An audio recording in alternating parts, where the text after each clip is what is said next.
कि लगता जीवन की सांसों का और इस तन से नाता टूट गया।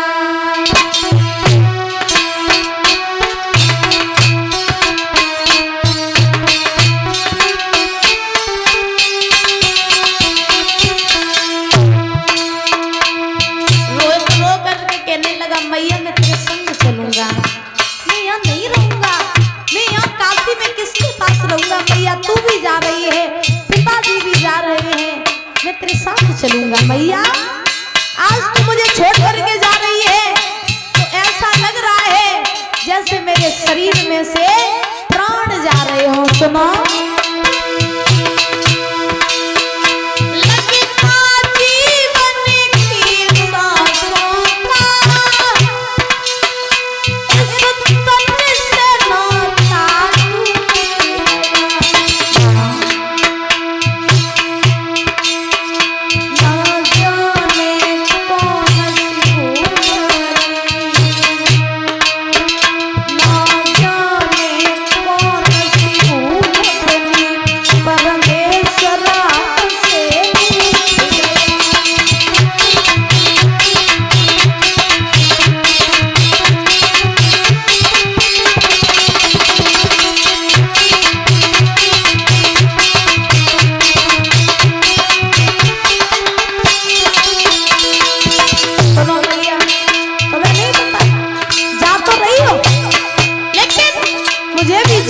सारा बता जाओ कि मैं फिर जीऊंगा किसके सारे। मैया अगर आज तुम मुझे छोड़ के चली गई ना मैं मर जाऊंगा तुम्हारे बिना, जी नहीं पाऊंगा। सुनो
वो संतानें तो होती है मगर न तो वो जीती है न वो मरती है, क्योंकि वो बड़े ही भाग्यशाली लोग होते हैं जिनके ऊपर माँ का हाथ होता है। भैया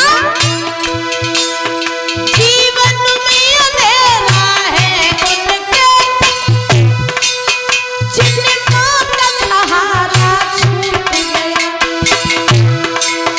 है। कौन और ये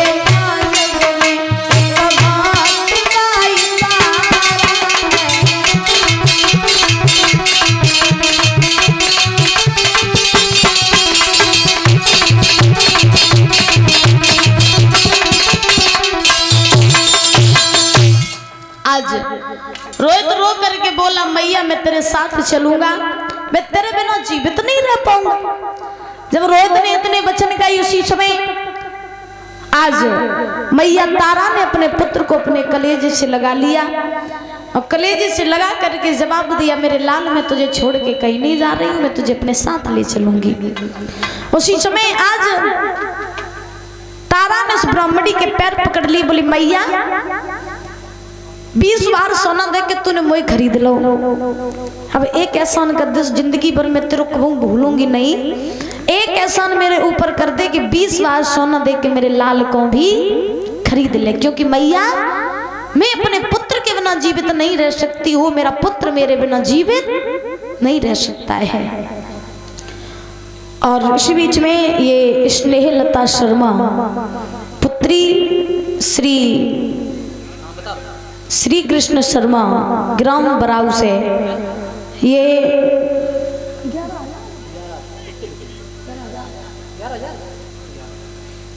11,000 रुपये मंदिर के लिए दान कर रही हैं। इनके लिए जोरदार तालियां बजाएंगे।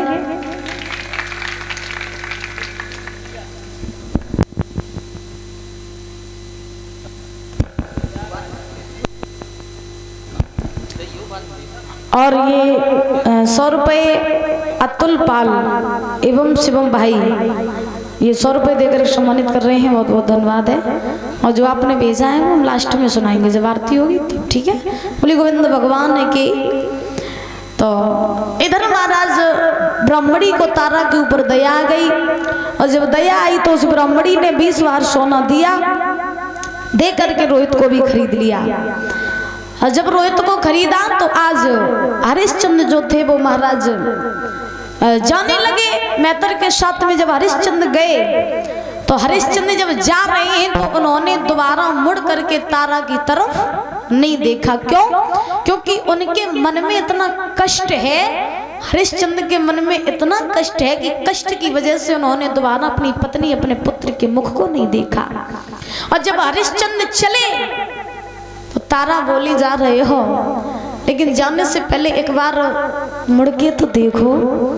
तो हरिश्चंद्र ने जब मुड़ के देखा तो हरिश्चंद्र की आंखों में आंसू आ गए।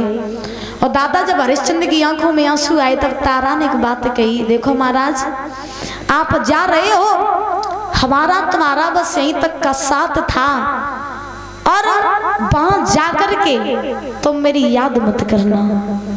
जब इतने वचन कहे तो हरिश्चंद्र को ऐसा लगा जैसे पैरों तले जमीन खिसक गई हो, ऐसा लगा जैसे शरीर में से प्राण निकल गए हो। तब हरिश्चंद्र ने तारा से केवल एक ही बात की चलते समय, एक बात, तारा लोग मर जाते हैं फिर भी अपनी पत्नी अपने पुत्र को बेचते नहीं है, लेकिन मैं वो अभागा पति था जिसने जीते जी जिसने अपने स्वार्थ के कारण अपनी पत्नी अपने पुत्र को बेच दिया। मुझ जैसा अभागा पति जो दुनिया में कोई होगा नहीं, इसीलिए तारा मुझसे जो भी भूल बनी हो मुझे क्षमा कर देना। केवल एक बात कही हरिश्चंद्र ने, और क्षमा मांग करके आज हरिश्चंद्र वहां से चले। हरिश्चंद्र मैत्र के यहाँ पर जल भरने का काम करने लगे, तारा मैत्रानी वो ब्राह्मणी के यहाँ पर भोजन बनाने का काम करने लगी। महाराज धीरे धीरे समय व्यतीत हुआ। उस कालू मैत्र ने हरिश्चंद्र के भोजन के लिए एक दुकान नियुक्त कर दी और जवाब दिया कि जब भी तुम्हें भूख लगा करे तो तुम इसी दुकान से आया करना, भोजन कर जाया करना। बोले ठीक है। हरिश्चंद्र भोजन करने के लिए बैठते तो विश्वामित्र को तसल्ली नहीं हुई, कहीं कुत्ते का रूप बनाते कहीं बिल्ली का रूप बनाते सामने बैठ जाते। हरिश्चंद्र थाली जैसे ही अपने सामने रखते, निवाला तोड़ करके जैसे ही खाते तो नजर पड़ती जीव के ऊपर। सो हरिश्चंद्र सोचते कि मैं आज नहीं कल भोजन कर लूंगा, लेकिन ये जीव पता नहीं कब का भूखा होगा, तो लाओ अपना भोजन में से करा दे। तो हरिश्चंद्र अपना भोजन उस विश्वामित्र को करा देते। धीरे धीरे एक दिन नहीं, 2 दिन नहीं महाराज 1 महीना व्यतीत हो गया, लेकिन हरिश्चंद्र ने भोजन नहीं किया। अब दादा आप लोग विचार करो कि जो व्यक्ति 1 महीने तक भोजन न करे उसकी दशा क्या होगी, है? तो हरिश्चंद्र ने 1 महीने तक भोजन नहीं किया, शरीर जर्जर हो गया, चला नहीं जा रहा है। महाराज एक बार घड़ा उठाया और घड़ा उठा करके जल भरने के लिए गए। काशी में एक मणिकर्ण का घाट है जो आज भी काशी में उपस्थित है, स्थित है वो घाट। फिलहाल में तो वो शमशान घाट से जाना जाता है, क्योंकि जितने भी मुर्दे हैं वो उसी मणिकर्ण का घाट पर ही जलाए जाते हैं। लेकिन काशी में महाराज एक मणिकर्ण का घाट था, उसी पर हरिश्चंद्र जल भरने के लिए जाते थे। हरिश्चंद्र ने घड़ा लिया, जल भरने के लिए चले। तो जैसे ही चले तो महाराज जल तो घड़ा तो भर लिया, लेकिन शरीर में इतनी शक्ति नहीं है जो घड़ा को उठा सके। ताकत लगाई घड़ा नहीं उठा, और ताकत लगाई घड़ा नहीं उठा, और ताकत लगाई घड़ा नहीं उठा। और जब घड़ा नहीं उठा सोई महाराज वहीं हार के बैठ गए, रोने लगे, परमात्मा से प्रार्थना करने लगे, हे प्रभु कोई ऐसा आ जाए जो मेरे इस घड़ा को उठवा दे। तब तक उसी घाट पे तारा आई जल भरने के लिए। तो हरिश्चंद्र ने तारा को देखा, तारा ने हरिश्चंद्र को देखा।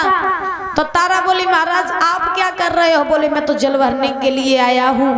तारा बोली जल तो आपने भर लिया, फिर से लेके क्यों नहीं जा रहे हो? हरिश्चंद्र ने जवाब दिया तारा मैंने 1 महीने तक भोजन नहीं किया, मेरे शरीर में सामर्थ्य नहीं है। अब जब तुम आ ही गई हो तो मेरा ये घड़ा उठवा दो। तारा ने जवाब दिया तुम्हारी बुद्धि खराब है क्या? हरिश्चंद्र बोले क्यों? तारा ने जवाब दिया तुम्हें नहीं पता है, तुम जो घड़ा भर रही हो वो मैतर के यहाँ का है और मैं जो घड़ा भर रही हूँ वो ब्राह्मणी का घड़ा है।